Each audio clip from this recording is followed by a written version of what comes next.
Hello commerce graduate, welcome back to the channel guys. So in this part we are going to start with the next unit of your subject marketing research. So इससे पहले वाली unit नहीं देखी है then please channel की playlist में जाके उसे ज़रूर चेकआउट करेंगे। टेलीग्राम इंस्टाग्राम में ज्वाइन कर सकते हैं। टेलीग्राम ग्रुप है कॉमर्स ग्रुप SWNT। सब्सक्राइब ज़रूर करिए because subscription rate is very low और इससे मैं सेटिस्फाइड नहीं हूँ, तो please subscribe the channel. Right guys, so start करेंगे। नोट्स मिलेंगे टेलीग्राम ग्रुप में commerce group SWNT। Okay, website पे ज्वाइन कर सकते हैं, लिंक भी डिस्क्रिप्शन में दिया हुआ है। So without any further delay let's start this video. So now guys, in this video we are going to cover this topic that is research design. ठीक है, रिसर्च डिज़ाइन की मीनिंग, कॉन्सेप्ट को समझेंगे, importance को समझेंगे research design की, features क्या है गुड रिसर्च के, types of research design, sampling से रिलेटेड समझेंगे, मीनिंग टाइप, सैम्पल साइज क्या है, सैम्पल साइज कैसे डिटरमाइन करेंगे और फैक्टर्स कौन कौन से जो सैम्पल साइज को क्या करते हैं, अफेक्ट करते हैं या डिटरमाइन करते हैं। ठीक है, तो हम ये डिटेल में समझने वाले हैं। राइट, सो चलो स्टार्ट कर लेते हैं अपने पहले टॉपिक के साथ कि रिसर्च डिज़ाइन क्या है, हमारा उसका मीनिंग और हम उसके कॉन्सेप्ट को समझेंगे। ठीक है, तो ये यहाँ पे लिख लो, मीनिंग एंड कॉन्सेप्ट। ठीक है, दूसरी चीज़ ये है गाइस, प्लीज़ सब्सक्राइब कर दीजिएगा चैनल को। मैं बोलना नहीं चाह रही हूँ बट रेट इज़ सो लो कि आई वांट कि प्लीज़ करें। आप लोग आई थिंक पढ़ते पढ़ते भूल जाते हो बट नहीं भूलो, कर दो और फिर देखो। ठीक है, अगर आपको ट्रस्ट है तो फिर देखो और कर दो। ठीक है, नाउ इमेजिन करो रिसर्च डिज़ाइन कैसे हम देखें। हमने इससे पहले रिसर्च मार्केटिंग रिसर्च को समझ लिया था। ठीक है, आज हम समझ रहे हैं कि रिसर्च डिज़ाइन क्या है। देखो, जब मार्केटिंग रिसर्च करने जाते हो तो ऐसे तो कुछ भी नहीं करने लग जाते हो। जैसे कि एग्जाम्पल लो, अगर कोई भी ट्रिप प्लान कर रहे हो फ्रेंड्स के साथ मनाली के लिए, तो आप क्या करते हो, बैग पैक करने से पहले क्या सोचते हो, पहले प्लान करते हो ना कि ट्रिप किस लिए जा रहे हैं, घूमने के लिए जा रहे हैं, एडवेंचर के लिए जा रहे हैं, मतलब रिलैक्स करने के लिए जा रहे हैं, एडवेंचर के लिए जा रहे हैं, कैसे जाएंगे, बस से जाएंगे, फ्लाइट से जाएंगे, ट्रेन से जाएंगे, कब जाएंगे, गर्मी में जाएंगे, ठंडी में जाएंगे, कहाँ पे रहेंगे, क्या खाएंगे, ठीक है, क्या क्या एक्टिविटीज़ करेंगे। तो ये सब चीज़ें आप प्लान करते हो। क्यों प्लान करते हो? ताकि एट द एंड कोई मैस ना हो। ऐसा ना हो कि हमें बस मिस हो जाए या हमें कोई रूम्स ही ना मिले या हमारा समय बर्बाद हो जाए, हमें प्लान नहीं किया तो जो एक्सपेंसिव मिल रहा है उसी पे ही जाना पड़े, क्योंकि हमने सस्ते ऑप्शन तो पहले ही खो दिए। इसीलिए हम क्या करते हैं, पूरा प्लान करके चलते हैं कि हमें क्या करना है। उसी तरीके से जब आप रिसर्च करते हो, ठीक है, तो भी आप क्या करते हो, प्रॉपर प्लानिंग करते हो, प्रॉपर ब्लूप्रिंट तैयार करते हो जो आपको ये बताता है कि रिसर्च स्टडी कैसे होगी। ठीक है, how research study will be conducted. मतलब रिसर्च अगर आप करना चाहते हो तो कैसे करोगे, कैसे डेटा कलेक्ट करोगे, फिर डेटा को कहाँ कहाँ से कलेक्ट करोगे, कौन सा सोर्स यूज़ करोगे, प्राइमरी सेकेंडरी, फिर उसको कैसे मान लो है ना कि उसको कैसे अरेंज करोगे, उसको कैसे एनालाइज करोगे, कैसे डिसीजन लोगे। तो इसके लिए पूरा एक ब्लूप्रिंट जब तैयार करते हो, प्लान तैयार करते हो, उसे ही हम कहते हैं रिसर्च डिज़ाइन। कि रिसर्च तो हम कर रहे हैं बट उसका क्या प्लान है, क्या प्रोसेस होगा, उसको बनाना, ताकि हम लास्ट मोमेंट में ये कंफ्यूज ना रहें कि करना कैसे है, उसे ही कहते हैं रिसर्च डिज़ाइन। क्लियर हो गया? अब देखो इंपॉर्टेंस क्या है। जैसे एक प्लानिंग की इंपॉर्टेंस होती ना, वही एक इंपॉर्टेंस कह सकते हो रिसर्च डिज़ाइन की भी होने वाली है कि एक क्लियर डायरेक्शन दे देगा आपको कि डेटा कहाँ से कलेक्ट करना है, क्या कलेक्ट करना है और कैसे कलेक्ट करना है। ठीक है, जैसे कि आपने देखा कि क्या कलेक्ट करना है, आपने देखा कि मुझे कॉलेज स्टूडेंट्स पे रिसर्च करनी है कि वो स्मार्टफोन का यूजेस कैसे कर रहे हैं या कितना कर रहे हैं। तो उसके लिए मैंने ये देख लिया कि क्या करना है, इस स्मार्टफोन यूजेस के बारे में रिसर्च करनी है। किससे कलेक्ट करेंगे? कॉलेज स्टूडेंट से कलेक्ट करेंगे। कैसे कलेक्ट करेंगे? सर्वे कर सकते हैं, इंटरव्यू कर सकते हैं या दोनों की हेल्प ले सकते हैं। तो हमें क्लियर डायरेक्शन दे देता है हमारी रिसर्च डिज़ाइन, एक प्लान बता देता है कि क्या कैसे करना है। Saves times and money. Of course अगर आपके पास प्रॉपर प्लान है तो आप मिस्टेक नहीं करोगे कि काम को बार बार रिपीट कर रहे हो या कंफ्यूज हो रहे हो कि क्या करना है, कैसे कलेक्ट करना है, वो नहीं होगा। पता है, क्लियर डायरेक्शन सबको पता है, उसी हिसाब से सब लोग अपना काम कर रहे होंगे। ठीक है, जैसे कि you print 1000 survey before realizing your questions are wrong. पहले से ही देख लो कि क्वेश्चन सही है या नहीं, है ना, पहले वर्क कर लो, प्लान कर लो।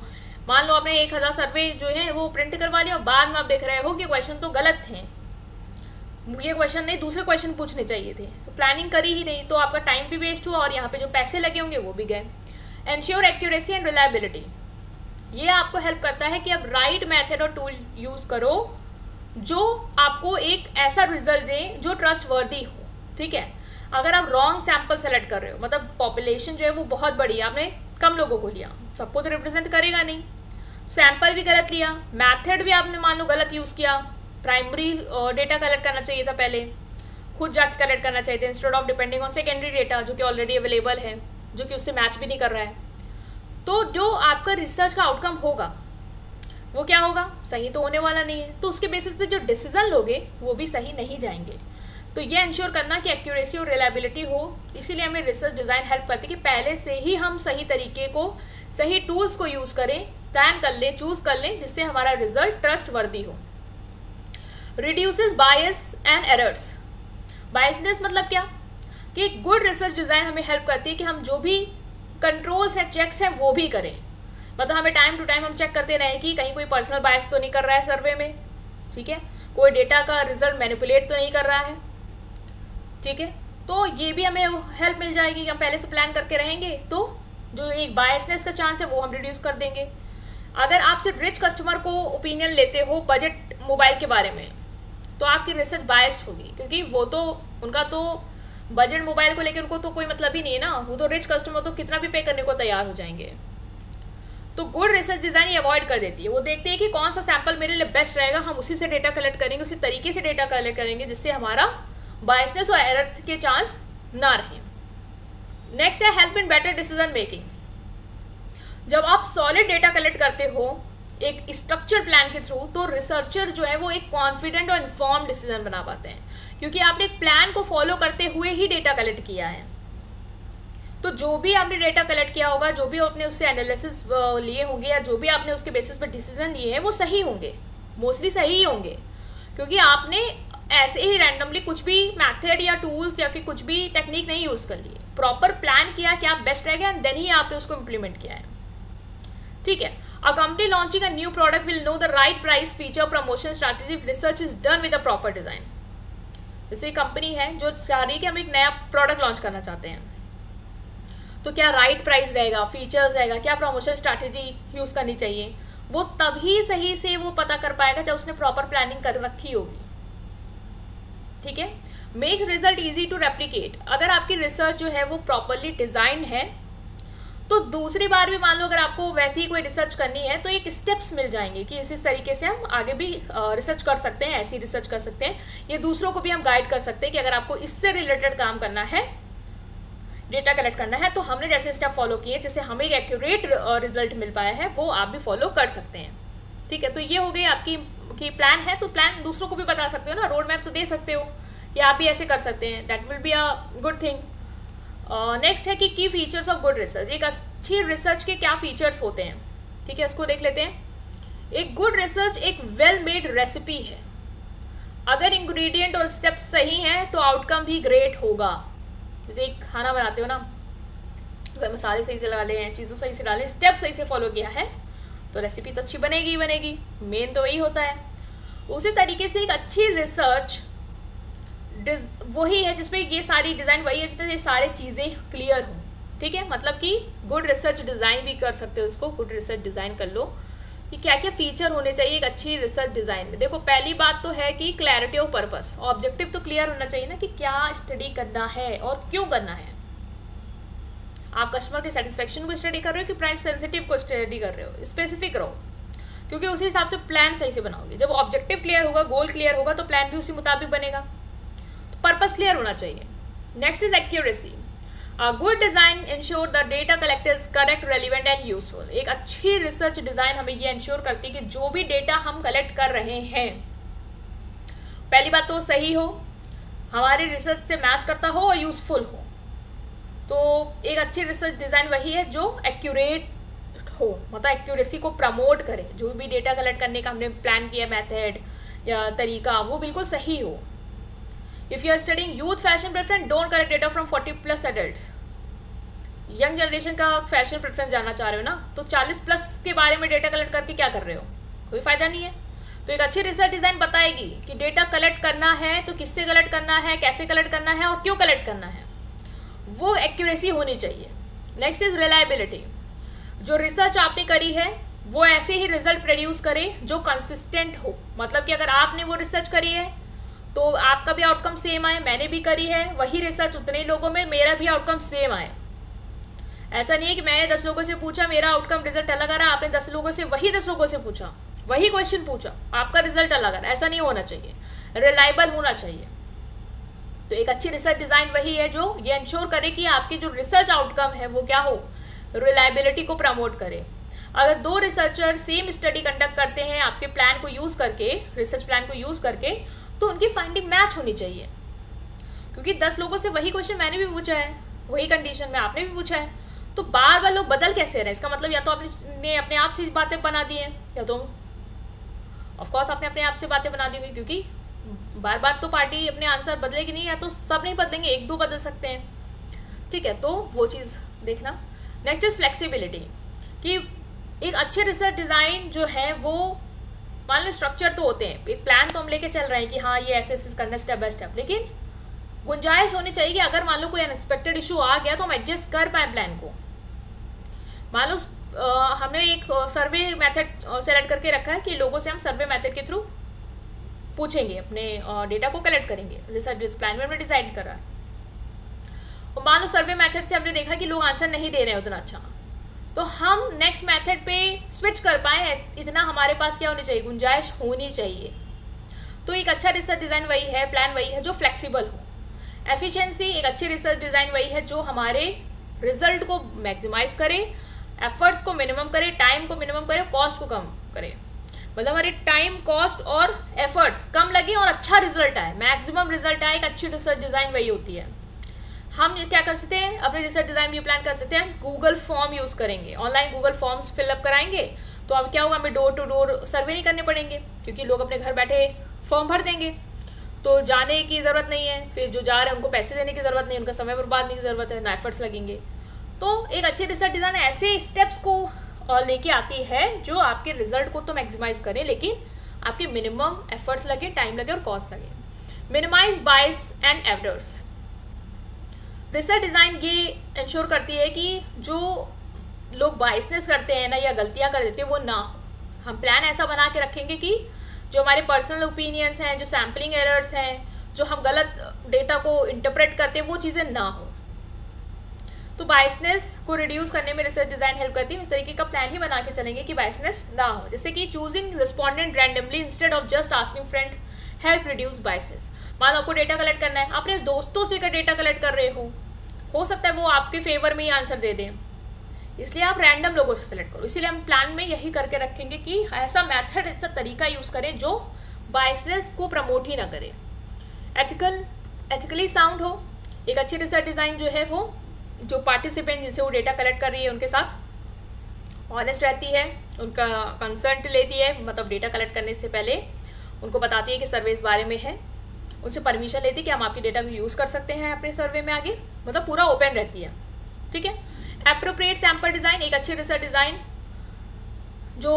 जो है वो सेलेक्ट करती है right people to collect data from, मतलब सिर्फ कुछ ही लोगों से नहीं कि समय बचाना है तो कुछ लोगों से ही डेटा कलेक्ट कर लिया, उसी के बेसिस पे सबका जजमेंट दे दिया, या फिर बहुत लोगों से कर लिया जिसकी इतनी ज़रूरत भी नहीं थी। एक अच्छी रिसर्च डिज़ाइन यही प्लान करके चलती है कि हम सही लोगों से डेटा जो है वो कलेक्ट करेंगे, हमारा सैम्पल साइज अप्रोप्रिएट होना चाहिए।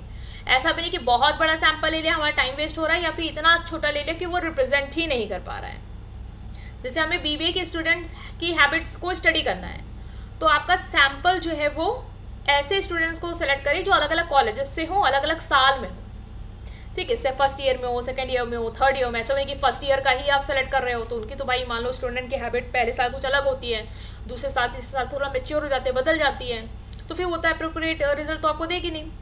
तो एक अच्छी रिजल्ट डिज़ाइन ये इंश्योर करती है कि जो सैम्पल डिज़ाइन लो ना वो अप्रोप्रिएट हो, वो आपके डेटा का जो आउटकम है वो बढ़िया से दे पा रही हो, रिप्रेजेंट कर पा रही हो पूरी ऑडियंस को जिनका आपको डेटा कलेक्ट करना था।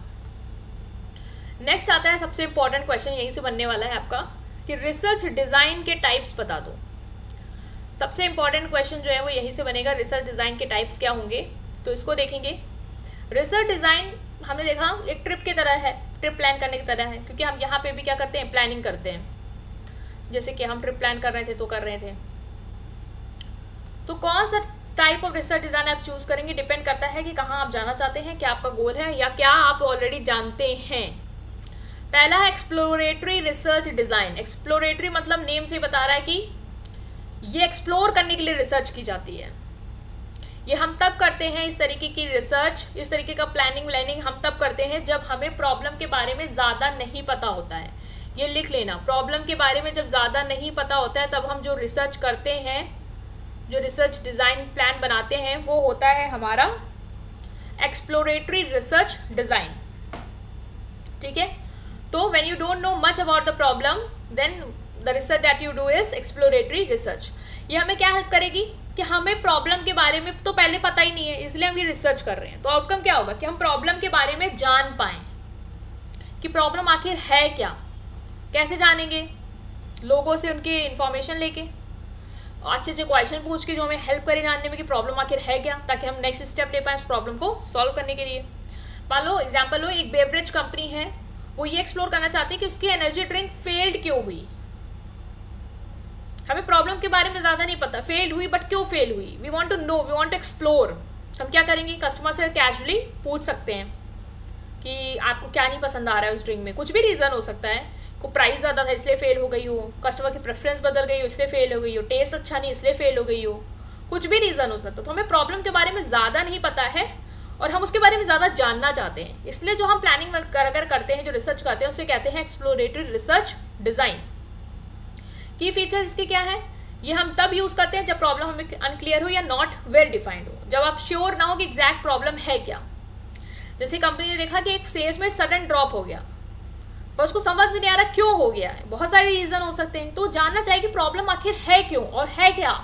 ठीक है, next is very flexible and open ended. इसमें जो एक्सप्लोरेटरी रिसर्च डिज़ाइन है उसमें हम जो क्वेश्चंस पूछते हैं कस्टमर से, जो भी सर्वे करते हैं या जो भी हम मान लो इंटरव्यू लेते हैं, उसमें हम लोग कोई भी मतलब रैंडम क्वेश्चन उससे रिलेटेड पूछ लेते हैं। एक मतलब फ्लेक्सिबल होती है, ओपन एंडेड क्वेश्चन पूछते हैं। जहाँ आपको लगता है कि आप क्या अलग कुछ पूछना चाहते हो, वहाँ पे अपने क्वेश्चन को भी स्विच कर सकते हो। जैसे while talking to the customer someone says delivery is late, you can ask follow up question even if that wasn't in your plan. मान लो आपके कस्टमर, आपने कुछ भी क्वेश्चन पूछा, उन्होंने बताया रीज़न कि डिलीवरी लेट है इसलिए, तो आप उससे रिलेटेड और क्वेश्चन पूछ सकते हो कि डिलीवरी लेट है मतलब क्या है, कब आती है, कब क्या प्रॉब्लम है, क्या कंसर्न है। भले आपने उस प्लान में ये क्वेश्चन ना रखा हो, देन टू वो उसने बोल दिया तो आप उससे रिलेटेड कंटिन्यू कर सकते हो क्वेश्चंस को। Uses unstructured method like informal interview, group discussion and observation. यहाँ में कोई स्ट्रिक्ट फॉर्मेट नहीं यूज़ कर सकते हैं, सिंपली आप बात कर सकते हो, सामने वाले को ऑब्जर्व कर सकते हो, उससे फ्रीली इंटरेक्ट कर सकते हो जानने के लिए कि प्रॉब्लम आखिर है क्या। मतलब एक पैटर्न नहीं यूज़ करेंगे कि फिक्स सेट ऑफ पैटर्न है, मैथड है, उसके थ्रू ही हम चीज़ें पूछेंगे और उसके अलावा हम कोई क्वेश्चन नहीं पूछेंगे, ये नहीं होता। इसमें एक्सप्लोरेटरी में एक्सप्लोर कर रहे हो ना, तो कोई भी टाइप के क्वेश्चन, कोई भी क्वेश्चन आए उसे काउंटर क्वेश्चन या इंटरेक्ट करना या देखना, ऑब्जर्व करना, ऐसे कर सकते हो। जैसे कैफे में बैठे हो, कैजुअली स्टूडेंट से पूछ रहे हो कि कौन सा स्नैक प्रेफर करते हैं, तो कैजुअली पूछ रहे हो तो आराम से कुछ भी क्वेश्चन आ रहा है डिस्कशन कर रहे हो, कोई सेट ऑफ पैटर्न नहीं यूज़ करना है। Doesn't give final answer but help form hypothesis.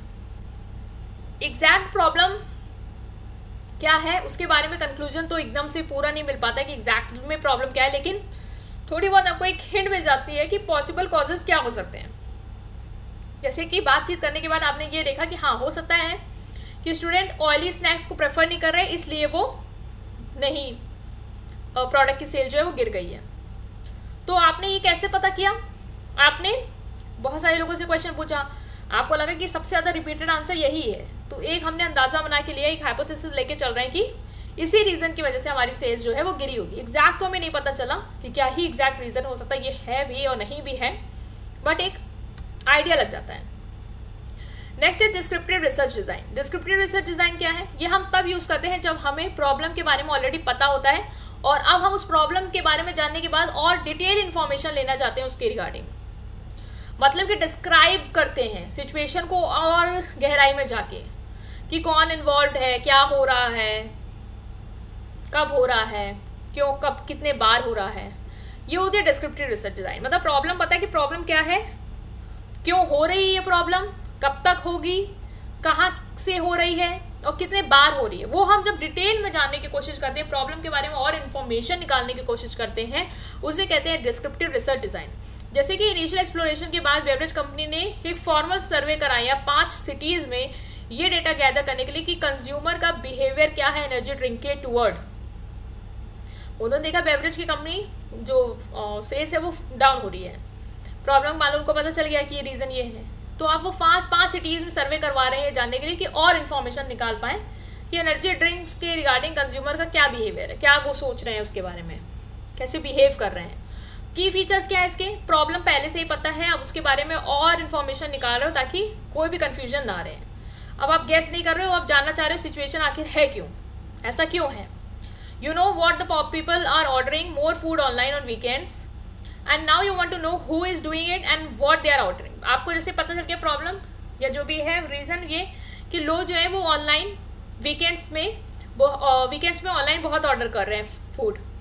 अब आपको ये तो पता है कि हाँ क्या चल रहा है, बट आप जानना चाहोगे कि क्यों कर रहे हैं और क्या ऑर्डर कर रहे हैं, किस चीज़ की सबसे ज़्यादा डिमांड है। तो तब डीप में जा रहे हो, प्रॉब्लम पता है कि वो ऑर्डर कर रहे हैं इस चीज़ में वीकेंड में, ये हमें पता है कि हमें इसके बारे में रिसर्च करनी है और हम डेप्थ में जा रहे हैं कि वो क्यों कर रहे हैं ऐसा, क्या ऑफर ज़्यादा है या क्या रीज़न है, वो हम जानने की कोशिश करते हैं। कलेक्ट क्वांटिटेटिव डेटा, यहाँ पे हम जो डेटा कलेक्ट करते हैं वो नंबर स्टैटिस्टिक्स पे फोकस करता है, मतलब हम जानने की कोशिश करते हैं वो कितना प्रेफर कर रहे हैं, कितने ऑफन ले रहे हैं, हाउ मच, मतलब कि परसेंटेज में या नंबर्स में डेटा कलेक्ट करते हैं हम, जिससे हमें आइडिया मिल जाए।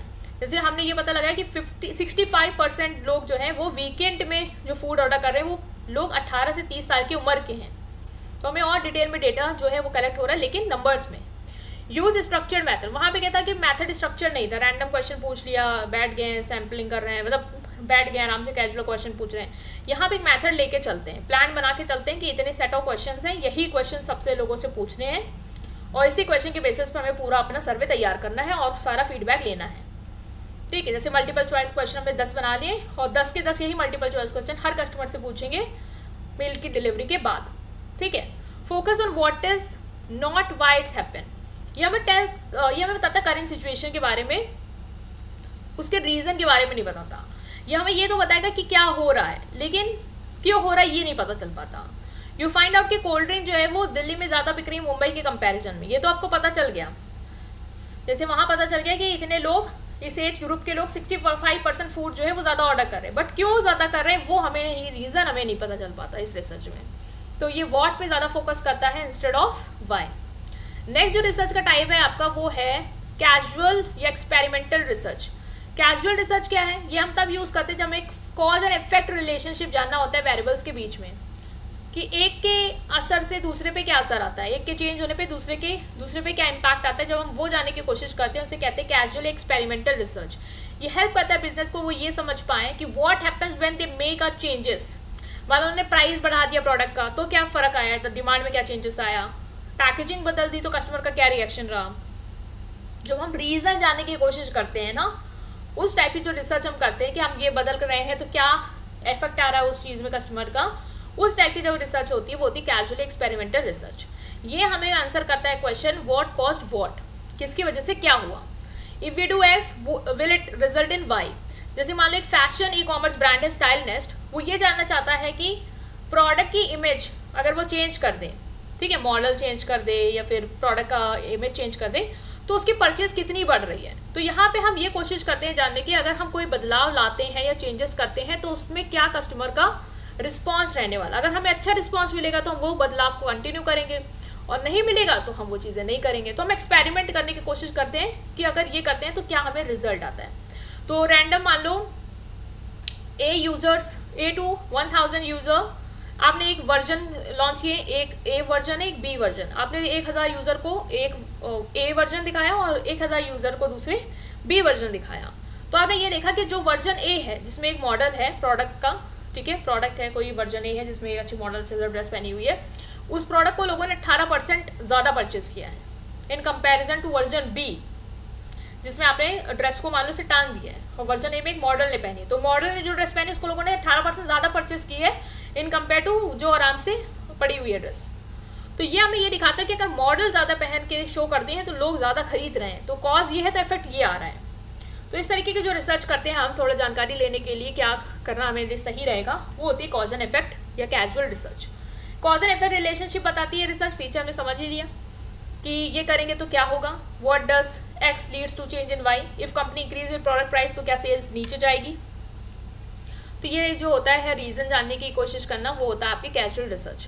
हाईली स्ट्रक्चर, यहाँ पे भी देखो प्लान्ड और सिस्टमैटिक वे से चीज़ें करते हैं, ये पूरा हाइपोथेसिस बना लेते हैं, उसको टेस्ट करते हैं, एनालाइज करते हैं, कंक्लूजन बनाते हैं।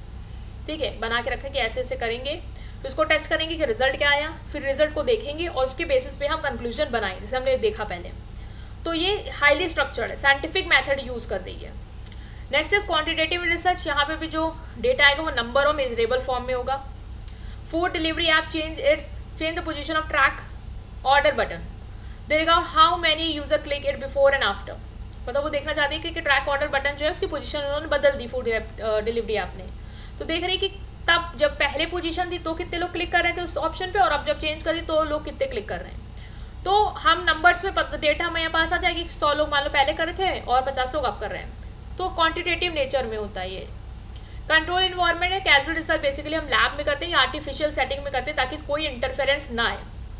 फॉलो एक स्किन केयर कंपनी वो टेस्ट करना चाहती है कि 2 फेस क्रीम का क्या बेटर रिजल्ट रहेगा, तो वो एकदम ऐसा नहीं कि कहीं पे भी किसी पे भी अप्लाई कर देगी, कंट्रोल कंडीशन पे उनको बताएगी कि आपको इस क्रीम को जब यूज़ करें तो अपनी डाइट नहीं खराब करनी है, प्रॉपर स्लीप लेनी है, धूप में नहीं जाना है, अदरवाइज कहाँ पता चल पाएगा कि क्रीम का असर क्या जा रहा है। तो कंट्रोल कंडीशन में, कंट्रोल इन्वायरमेंट में हम कैजुअली मोस्टली करते हैं। हेल्प इन प्रिडिक्टिंग रिजल्ट, ये हमें रिजल्ट प्रिडिक्ट करने में हेल्प करता है। एक बार हमने रिलेशनशिप फॉर्म कर ली तो हमें पता चल जाता है कि मान लो कि हाँ ये करने से ये हो रहा है तो फ्यूचर में भी ऐसा ही कस्टमर का प्रेफरेंस जाएगा। तो मान लो 10% डिस्काउंट इंक्रीज किया तो सेल 25% से बढ़ गई, तो आपको ये समझ में आ गया कि हाँ डिस्काउंट बढ़ाते हैं तो सेल्स बढ़ती है। तो फ्यूचर में भी हम क्या करेंगे, जब कैंपेन कुछ करेंगे तो डिस्काउंट देंगे जिससे हमारी सेल्स बढ़ जाए। ओवरव्यू ले लो। एक्सप्लोरेटरी रिसर्च में हमें प्रॉब्लम के बारे में नहीं पता होता है, उसको एक्सप्लोर करने के लिए हम डेटा कलेक्ट करते हैं। मान लो कोई फिटनेस ऐप लॉन्च करना चाहते हैं लेकिन हमें ज़्यादा उसके बारे में नहीं पता है। Developer explore potential user information, तो जानने की कोशिश करेंगे कि जिम गोअर्स कौन है, न्यूट्रिशनिस्ट कौन है, उनके बारे में जानने की कोशिश करेंगे ताकि अंडरस्टैंड कर पाएँ कि लोग क्या चाहते हैं फिटनेस ऐप में उसको लॉन्च करने से पहले। तो प्रॉब्लम मान ली है तो हम जानने की कोशिश करेंगे कि एक ऐप में क्या चाहते हैं, उसी हिसाब से डेटा कलेक्ट करेंगे और फ्यूचर में सोचेंगे। डिस्क्रिप्टिव जब डिटेल में जाते हैं, ठीक है, प्रॉब्लम पता चल गई है, अब उसके डिटेल में और डेप्थ में जाने की कोशिश करते हैं कि प्रॉब्लम आखिर और क्या है, क्या क्या चीज़ें हैं उसमें। व्हाट बता देता है क्यों हो रही है, क्या है रीज़न, ये नहीं बता पाता, वाई नहीं बता पाता, प्रॉब्लम क्या है वो डेप्थ में बता देता है, वाई नहीं बता पाता। After app is launch developer survey user to see how they use it the app, मतलब केवल ऐप पहले लॉन्च करने से पहले सर्वे कर लिया, एक्सप्लोर कर लिया कि वो क्या चाहते हैं, वो एक्सप्लोरेटरी हो गई। ऐप लॉन्च कर दिया, अब क्या करेंगे, सर्वे करते हैं ये जानने के लिए कि कितने लोग उसको यूज़ कर रहे हैं, क्या उनके फिटनेस लेवल में कुछ इफेक्ट आया नहीं आया, तो मतलब डेप्थ में जाने की कोशिश करेंगे कि चीज़ें में क्या बदलाव आया है। कैजुअल आपको बताई दिए कॉज एंड इफेक्ट है, ठीक है, एक चीज़ बदली तो दूसरी चीज़ पे क्या असर आया है। एक एक्सपेरिमेंट डेवलपर कंडक्ट करते एक्सपेरिमेंट जहाँ पे एक ग्रुप यूज़ कर रहा है ऐप, दूसरा ग्रुप नहीं यूज़ कर रहा है, तो जानने की कोशिश करेंगे कि जो ऐप यूज़ कर रहे हैं उनका वेट लॉस में क्या है और जो नहीं यूज़ कर रहे हैं कि उनके में क्या इंप्रूवमेंट है। जैसे हम जानेंगे कि ऐप की वजह से कुछ इंप्रूवमेंट आ भी रहा है या नहीं भी आ रहा है, तो ये होती है कैजुअल। तो बेसिकली आपको मीनिंग बता चुकी, ये वही चीज़ें हैं जो रिपीट हैं। एक्सप्लोरेटरी में मीनिंग देख लो, अननोन को एक्सप्लोर करते हैं, प्रॉब्लम क्लियर नहीं होती है। डिस्क्रिप्टिव में प्रॉब्लम क्लियर होती है, उसको ही डेप्थ में जानने के, उसके कैरेक्टरिस्टिक को जानने की कोशिश करते हैं। कैजुअल में कॉज एंड इफेक्ट रिलेशनशिप की बात करते हैं। पर्पस क्या है, एक्सप्लोरेटरी का पर्पस है प्रॉब्लम के बारे में बेसिक आइडिया लेना, एक हाइपोथेसिस फॉर्म कर पाएँ, ठीक है, कि क्या हो सकता है, जानने की थोड़ा बहुत एक आइडिया लग जाए। नेक्स्ट है डिस्क्रिप्टिव में to know who what when where, पूरा डिटेल में जानने की कोशिश करते हैं प्रॉब्लम क्या है, किसको हो रही है, कैसे हो रही है, ये वो। कैजुअल में क्या करते हैं, कॉज जानने की कोशिश करते हैं कि ये बदला तो क्या इफेक्ट आया। की फीचर क्या, एक्सप्लोरेटरी में अनस्ट्रक्चर्ड होता है, ठीक है, कोई भी स्ट्रक्चर नहीं फॉलो करते, फ्लेक्सिबल होता है, इंटरव्यू ऑब्जर्वेशन मेथड यूज़ कर सकते हैं। ये स्ट्रक्चर्ड होता है और वो भी स्ट्रक्चर्ड होता है। रियल लाइफ एग्जाम्पल दे दो, talking to student to know snack preference, problem जानने की कोशिश कर रहे हैं, स्नैक प्रेफरेंस क्या है उनकी। फाइंडिंग आउट विच, अब यहाँ पे और डिटेल में जानना है कि कौन सा फूड ऑर्डर कर रहे हैं, वीकेंड में स्नैक्स में भी मान लो कौन सा कर रहे हैं। और फिर यहाँ पे देख लो कि सेल्स में अमेजोन ने अपनी जो बटन का है कलर चेंज कर दिया, ऑर्डर वाले को देख रहे हैं कि सेल्स बढ़ रही है घट रही है उसकी वजह से। तो ये हो गया। नेक्स्ट आता है सैम्पलिंग, ये आपका टॉपिक है, इसका इंपॉर्टेंट है, ये भी देखो, इससे भी क्वेश्चन आएंगे कि सैम्पलिंग क्या होती है। सैम्पलिंग एक प्रोसेस है selecting a small group from a large group to gather inform. देखो आप क्या करते हो जब डेटा कलेक्ट कर रहे होते हो, तो जैसे कि मान लो कि आपको डेटा कलेक्ट करना है 1 करोड़ लोगों का, तो उतना तो कर नहीं पाओगे, तो क्या करोगे कि एक सैंपल ले लोगे जो 1 करोड़ को पॉपुलेशन को कहीं ना कहीं रिप्रेजेंट कर रहा हो, उसे ही हम कहते हैं सैम्पलिंग। कि एक स्मॉल ग्रुप को सेलेक्ट कर लेना लार्जर ग्रुप से डेटा को कलेक्ट करने के लिए, उससे इन्फ्लुएंस लेने के लिए, ताकि होल पॉपुलेशन के बारे में आपको आइडिया मिल जाए। इंस्टेड ऑफ स्टडी एक इंडिविजुअल को स्टडी करने के बजाय आप जो पॉपुलेशन उस हर एक इंडिविजुअल को रिप्रेजेंट कर रही हो उतना सैंपल ले लेना, उसके बारे में रिसर्च करना और एक कंक्लूजन बना देना। सपोज ये कंपनी क्या कर रही है, एक प्रोडक्ट लॉन्च करना चाहती है और ये अंडरस्टैंड करना चाहती है कि कस्टमर के प्रेफरेंसेस क्या है। इंस्टेड ऑफ 10,000 लोगों को स्टडी करे, वो ये सोचती है कि हम 500 कस्टमर को स्टडी करेंगे ताकि हम फीडबैक ले पाएँ कि प्रोडक्ट की डिज़ाइन कैसी होनी चाहिए, प्राइस क्या रखें, फीचर्स क्या रखें। और वो जो 500 लोग हैं वो 10,000 को कहीं ना कहीं रिप्रेजेंट कर रहे हो। सैंपल ऐसा सेलेक्ट करना है जिससे हमें उन 10,000 का ही आइडिया मिल जाएगा कि अगर हम नया प्रोडक्ट बना रहे हैं तो उसमें क्या डिज़ाइन डालें, क्या प्राइस सेट करें, क्या फीचर्स रखें। ठीक है, उसके बेसिस पे हम डिसीजन ले लेंगे कि हमें प्रोडक्ट कैसे लॉन्च करना है। तो ये जो होता है सैम्पलिंग, कि हम पूरी पॉपुलेशन की स्टडी नहीं करने के बजाय उसका एक स्मॉल ग्रुप ले लेते हैं, सैंपल ले लेते हैं जो कि पूरी पॉपुलेशन को कहीं ना कहीं रिप्रेजेंट कर रहा हो, उसे ही कहते हैं सैम्पलिंग। इसी प्रोसेस को कहते हैं सैम्पलिंग। टाइप्स सैम्पलिंग के, एक होती है प्रोबेबिलिटी सैम्पलिंग, एक होती है नॉन प्रोबेबिलिटी सैम्पलिंग। देखो प्रोबेबिलिटी सैम्पलिंग क्या होती है, this type of sampling gives everyone in the population in equal और known chance of being selected. Probability मतलब कि यहाँ पे हम कुछ ऐसे नहीं सेलेक्ट कर रहे हैं कि हम दिमाग में डालें कि नहीं इनको सेलेक्ट करना है, हम नहीं जानते किसी को, हमने रैंडम उठा लिया कि आप आइए आप आइए आप आइए आप आइए, तो सबको इक्वल चांस ही है, किसी को भी हम सेलेक्ट कर सकते हैं। ठीक है, ये होता है रैंडम सिलेक्शन।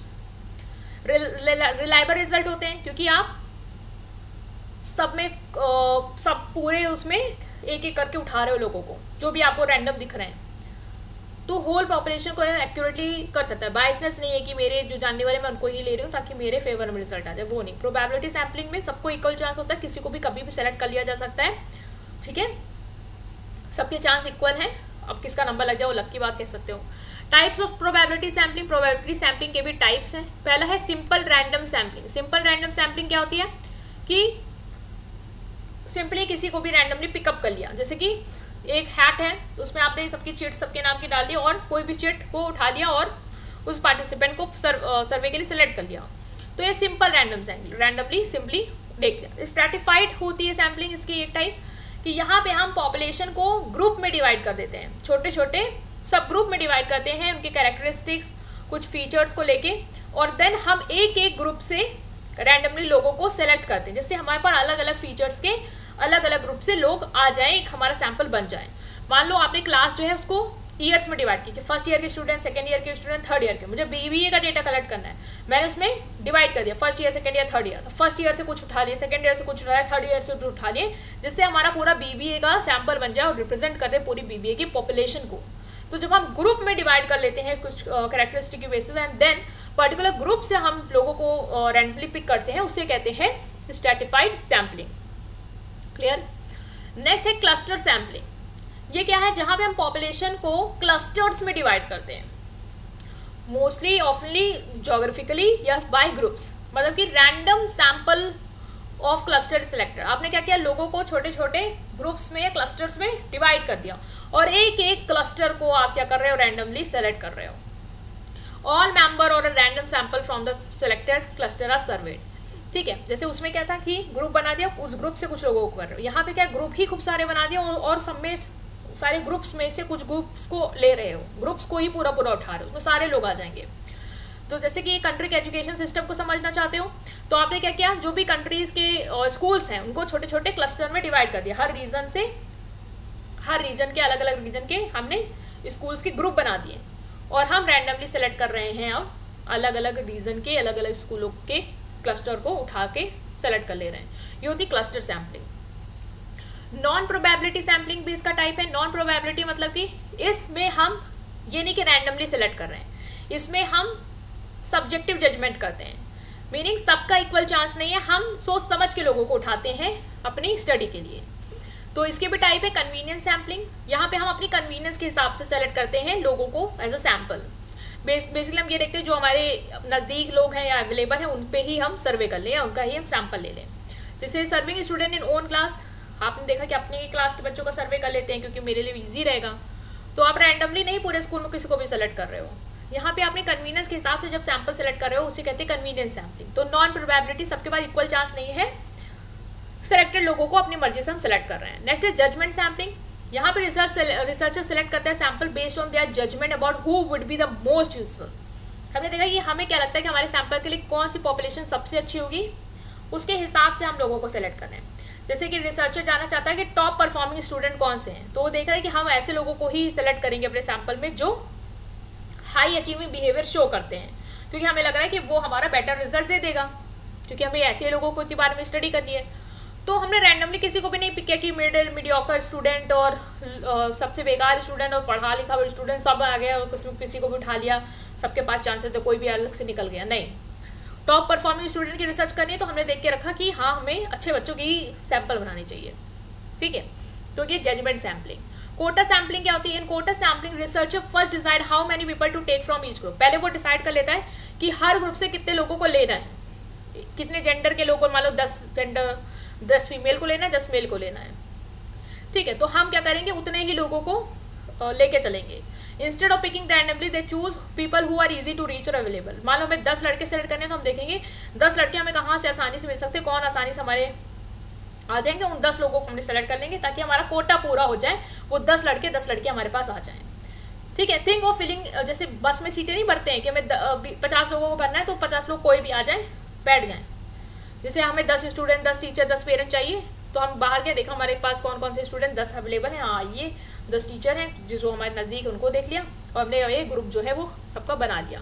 तो ज़्यादा सोचा कि किस तरीके के लोग चाहिए और ना ही ज़्यादा देखा, बस हमें पता है नंबर क्या चाहिए, उसी नंबर के हिसाब से लोगों को उठा लिया।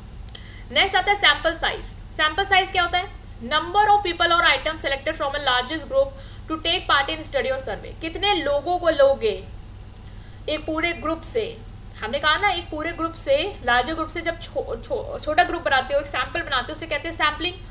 तो सैंपल साइज कितना होना है, कितने लोगों को लेना चाहिए आपको एक ग्रुप से ताकि आप स्टडी करो और वो पूरे पॉपुलेशन को रिप्रेजेंट करो, उसे कहते हैं सैंपल साइज।